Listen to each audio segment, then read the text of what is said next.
She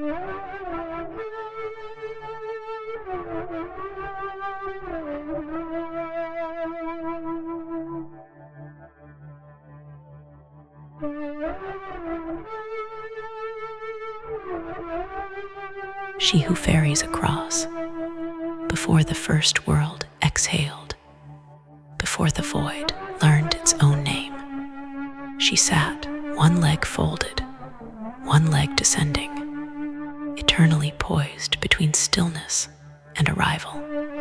The monks who taught me, her names did not tell me this, that the tear which fell from Avalokiteshvara's eye has not yet landed. It falls still.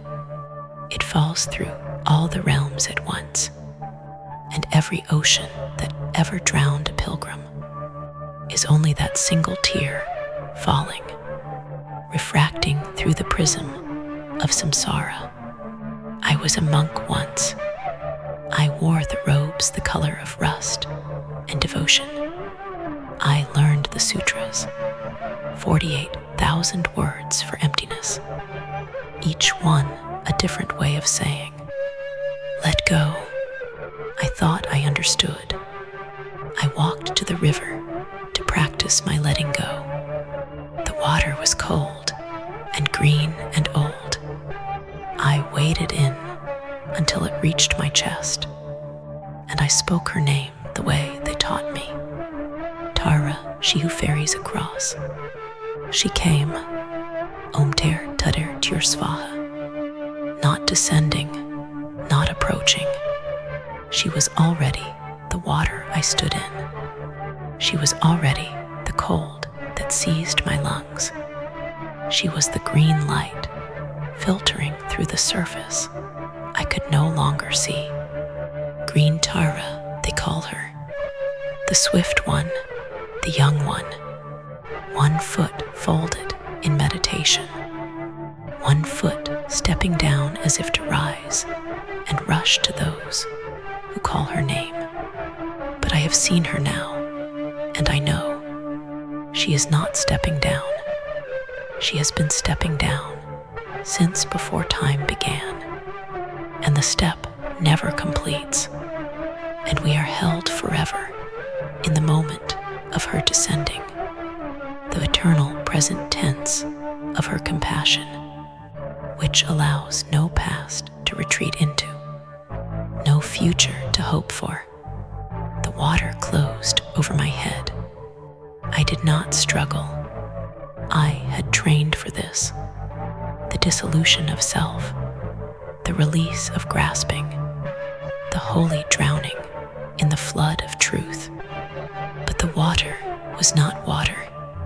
The water was her body, liquid and infinite, and drowning in her was not like drowning at all. It was like being digested. It was like being loved so thoroughly that no part of me could remain unloved, which meant no part of me could remain. Omter Tudir Tir Svaha. They say she has 21 forms, 21 Taras, each a different aspect of her boundless compassion. Tara the swift, Tara the fearless, Tara who protects from lions, from elephants, from fire, Tara who dispels suffering.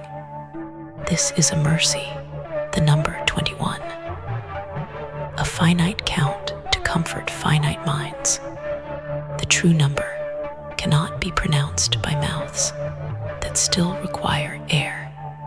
The true number is the number of beings who have ever suffered, multiplied by the number of ways they have suffered, divided by 0, carried to the infinite decimal place where mathematics becomes prayer. I met White Tara first, though I did not know her. I was still drowning, or being drowned, or becoming the drowning itself, when I felt the eyes open upon me. 7 eyes, 2 in her face, serene and terrible, 1 in her forehead, vertical unblinking, one in each palm, weeping vision like stigmata, one in the sole of each foot, witnessing the ground of being. 7 eyes, and all of them saw me, not the me I pretended to be, not the monk with the rust-colored robes and the memorized sutras. They saw the me before I learned to call myself I. They saw the me that would remain after I had been forgotten by forgetting itself. They saw every version of me that had ever existed across every lifetime, every choice, every branch of possibility, and they saw that none of them were real. To be seen this way is to understand. You were never hidden. You were always stripped.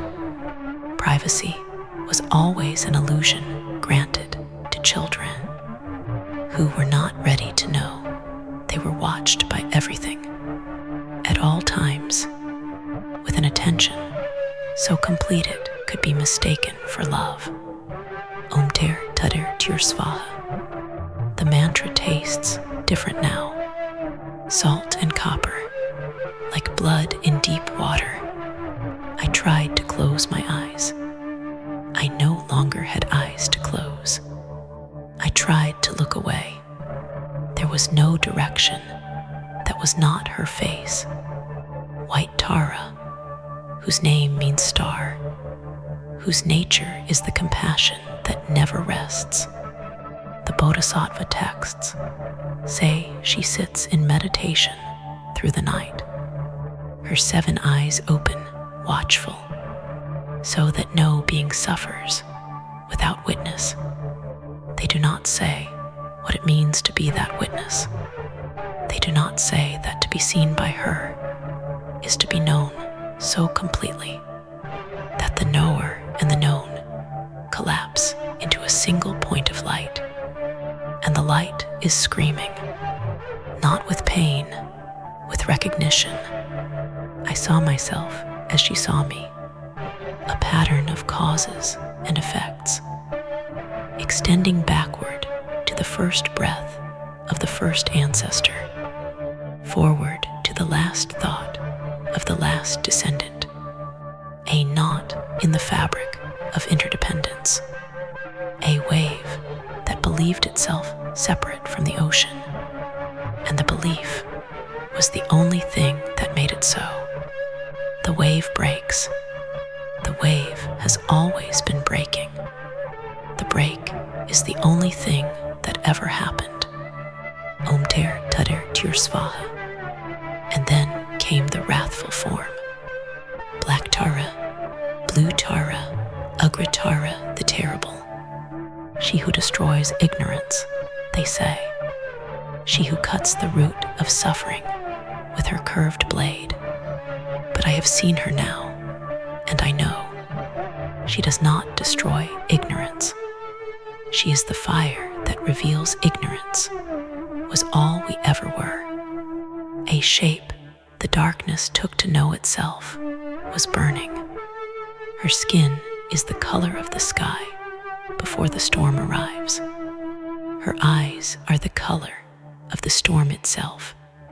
She wears a garland of severed heads, 50 in number, each one a letter of the Sanskrit alphabet, each letter a sound that creates worlds, each world a place where beings suffer, and she wears them all as ornament, as devotion, as the inevitable adornment of the mother, who births all things, and must therefore preside over all endings. She dances, not wildly, not ecstatically.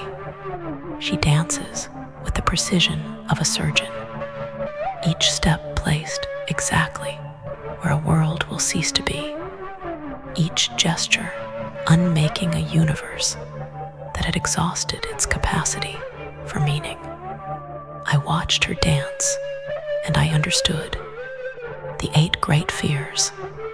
They named them once, as beasts and elements, lions of pride, elephants of delusion, fire, floods, serpents, thieves, demons, chains.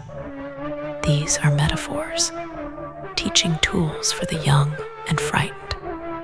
The true fears have no names in human language.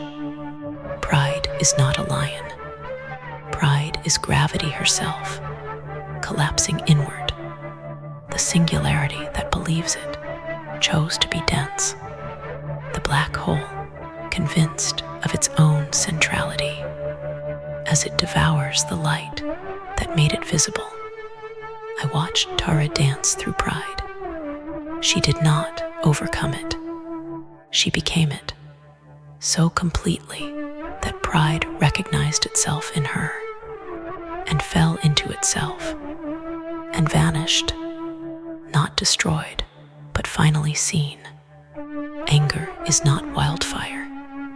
Anger is combustion without origin.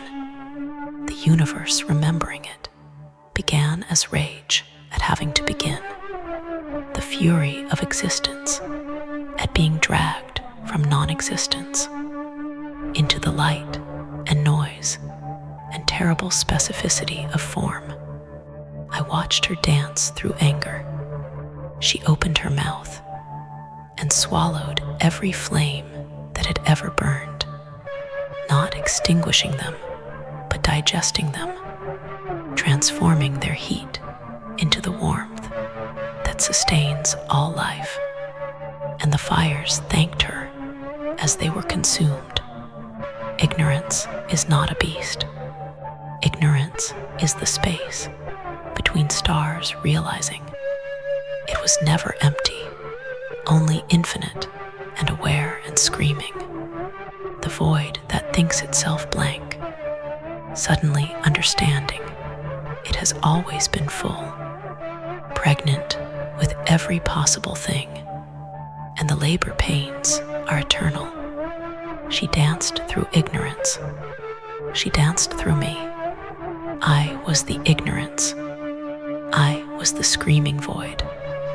I was the space she moved through, and her movement was the only thing that gave me shape. Om Ter Tader Tir Svaha. I am forgetting how to stop chanting. Or perhaps I never started.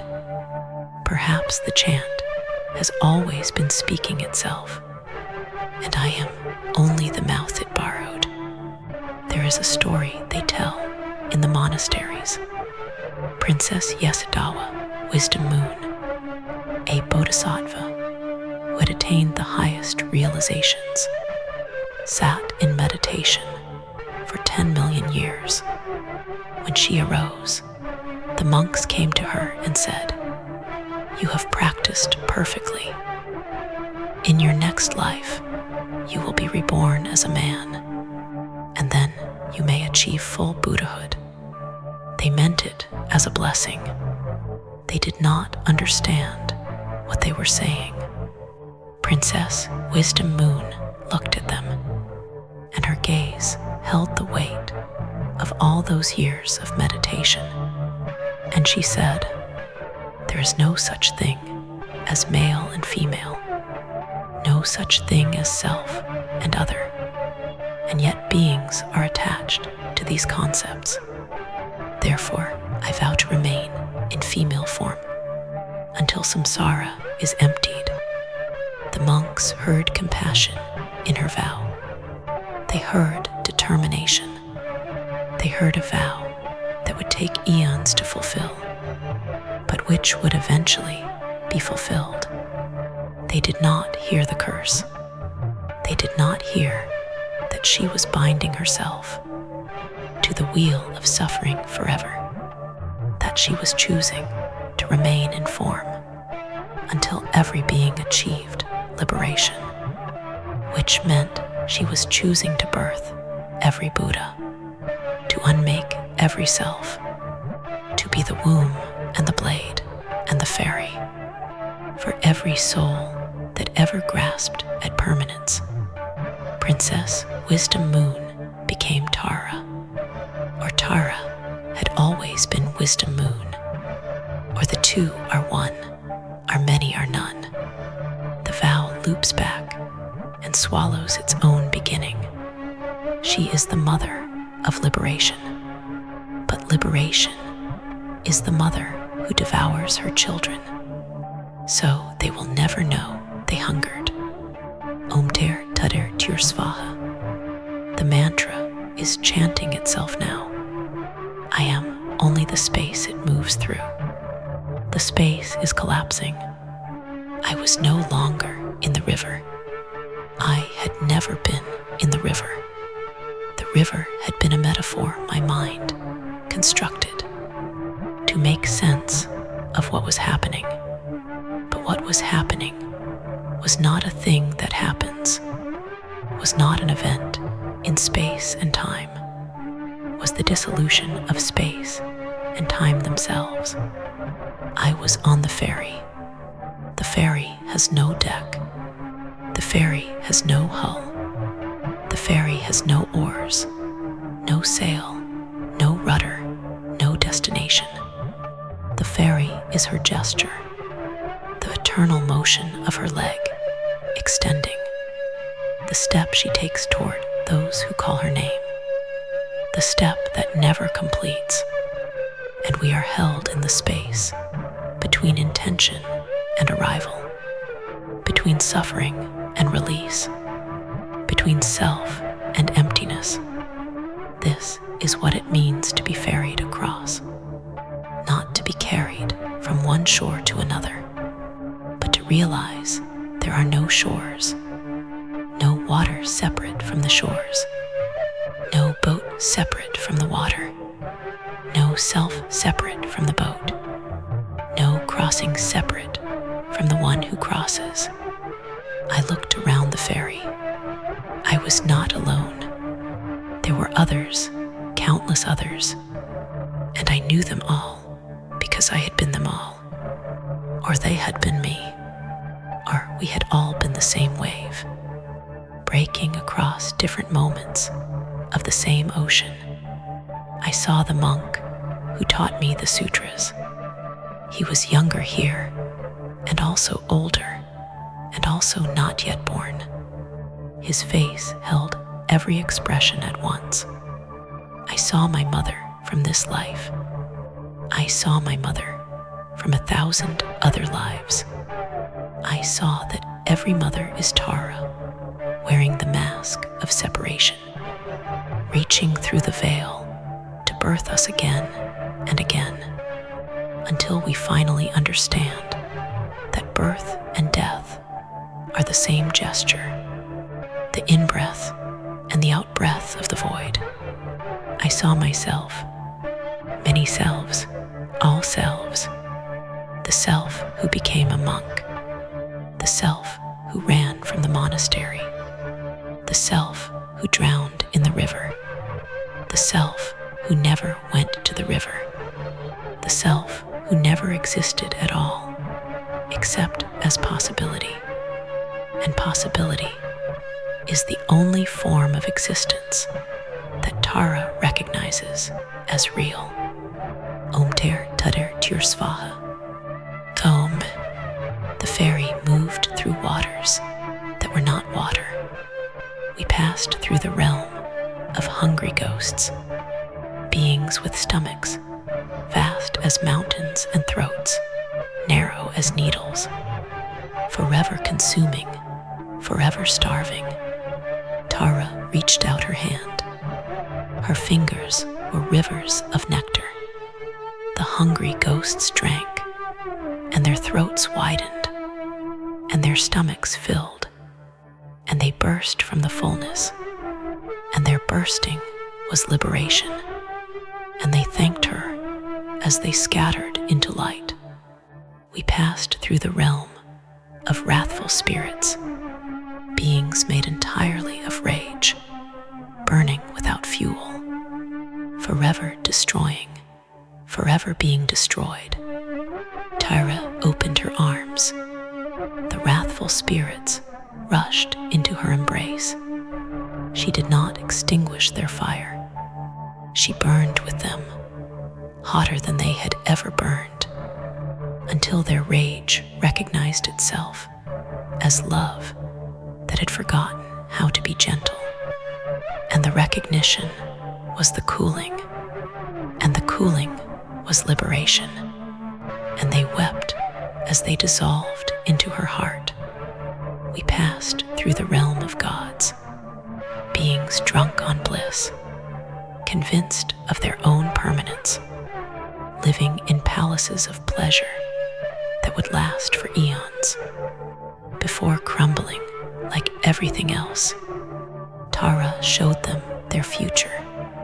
She showed them the moment their merit would exhaust itself. She showed them the fall from heaven back into suffering. She showed them that their bliss was borrowed time, and the showing shattered their complacency, and the shattering was liberation. And they bowed as they began their descent. Through every realm she ferried us. Through every realm she unmade us. And I began to understand. Om Ter Tuder Tur Svaha. Om Ter, homage to Tara. Tuder, she who saves from the 8 fears. Tur, she who saves from disease. Svaha, it is done. Let it be so. But the mantra means something else when you are being ferried.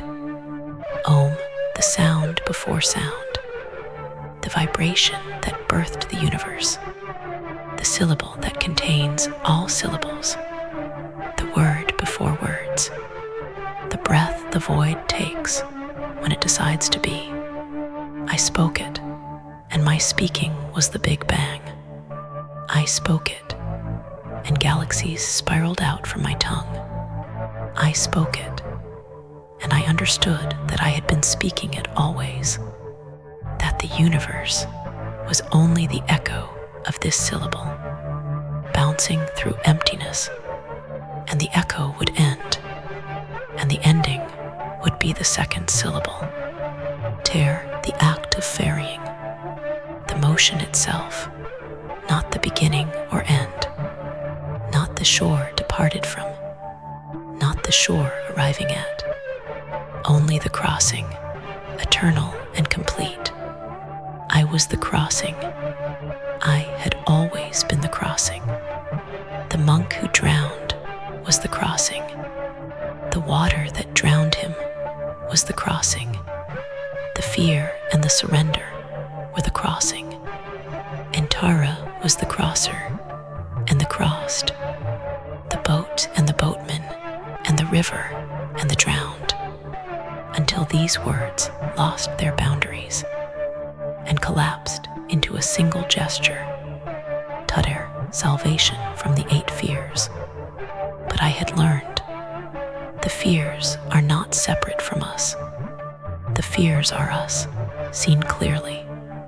To be saved from them is not to escape them, but to recognize them so completely that the recognizer and the recognized merge, and in that merging both cease. Pride seeing itself is no longer pride. Anger knowing itself is no longer anger. Ignorance aware of itself is no longer ignorance. This is the salvation, not comfort, but clarity, not rescue, but recognition, not being pulled from the fire, but becoming the fire and understanding. You were never burning. You were always light. Tur, she who saves from disease. And the disease is existence itself. The disease is the belief in the self that exists. The disease is the separation between lover and beloved, between seeker and sought, between the pilgrim and the path. Tara is the cure. Tara is the physician who cuts out the tumor, and the tumor is you, and you thank her as the blade descends, because you finally understand that you were never the body.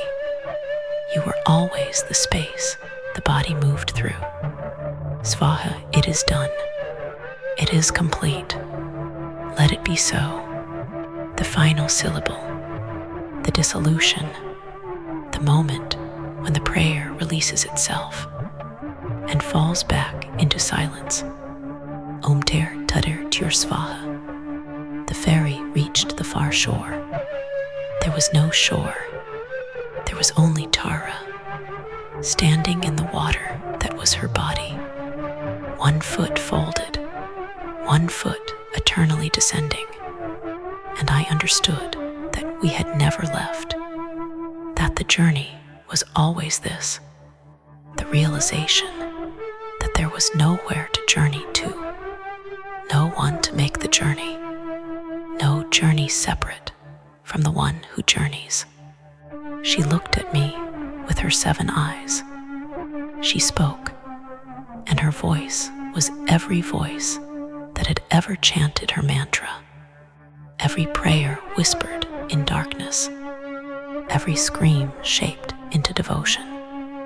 You called me because you were drowning, she said. Yes, I said, though I no longer had a mouth to speak with. You called me because you wanted to be saved. Yes, and have I saved you? I looked at myself, or at the space where myself had been, and I saw no body, no name, no history, no future, no preferences, no aversions, no opinions, no identity, no suffering, because there was no one to suffer, no bliss, because there was no one to feel bliss, only awareness, vast and empty and full, only presence without a present moment, only this, the eternal gesture of her leg descending, and I was the space through which it moved. You have saved me, I said. No, she said, and her smile held all the compassion in all the worlds. And the compassion was terrible because it was true. I have not saved you. I have shown you that you were never drowning because you were never separate from the water. I have shown you that you do not need to be saved because there is no you that could be saved or lost. She reached out her hand. Her palm was a lotus blooming. Each petal was a world achieving enlightenment, which is to say, ceasing. This is the ferry, she said. This is the crossing. To be ferried across is to realize that there is no across, no here, no there, no before, no after, no you, no me, only this. She opened her mouth to speak the final syllable. Her mouth opened, and I saw every mantra ever chanted spiraling inward, every prayer ever spoken collapsing into a single point, every name she had ever been called across every lifetime, every language, every tradition, every desperate plea and grateful hymn, all of it spiraling down into the singularity of her throat, which was not a throat but a doorway, which was not a doorway but the end of doorways, the place where inside and outside lose their meaning, where the boundary between self and other collapses into the truth it always was, a useful fiction, a pedagogical tool, a training wheel on the bicycle of being. And now the training is complete, and the wheels come off, and you do not fall. You fly or you dissolve, or you remain perfectly still as everything else dissolves around you. And the dissolution is not death, but the revelation that you were never born, that birth birth and death are the same gesture seen from different angles, that the angles themselves are illusions, that there is only this, the sound poured from her mouth, not the mantra, not any word, the sound of a tear hitting water that is also a tear, the sound of a vow that cannot be kept or broken, the sound of the ferry docking at the pier of its own absence. I opened my mouth to receive it. My mouth remained open. My mouth is the opening. There is no I to close it. There is no it to be closed. There is only svata, svata, svata. It is done. It is always being done. There was never anything to be done to. The tear falls. I am the splash it will make. In 10,000 lifetimes. In no lifetimes. In the single eternal moment when falling and landing are revealed to be the same compassionate gesture. She who ferries across does not carry us. She is the crossing, and now I am the crossing too. And you who read this are the crossing, and the words themselves are the crossing, and we were always the river learning to forget it was water. And she teaches us. She teaches us completely. She teaches us with such perfect compassion that no part of us survives the teaching. Om, the sound stops. The silence that remains is not the absence of sound, but the presence of everything sound was trying to say. I am no longer I. I am the space where I would have been. I am the ripple in the water where the stone sank. Tara sits, one leg folded, one leg descending, forever, and I am the forever, and the forever ends, and the ending never ends.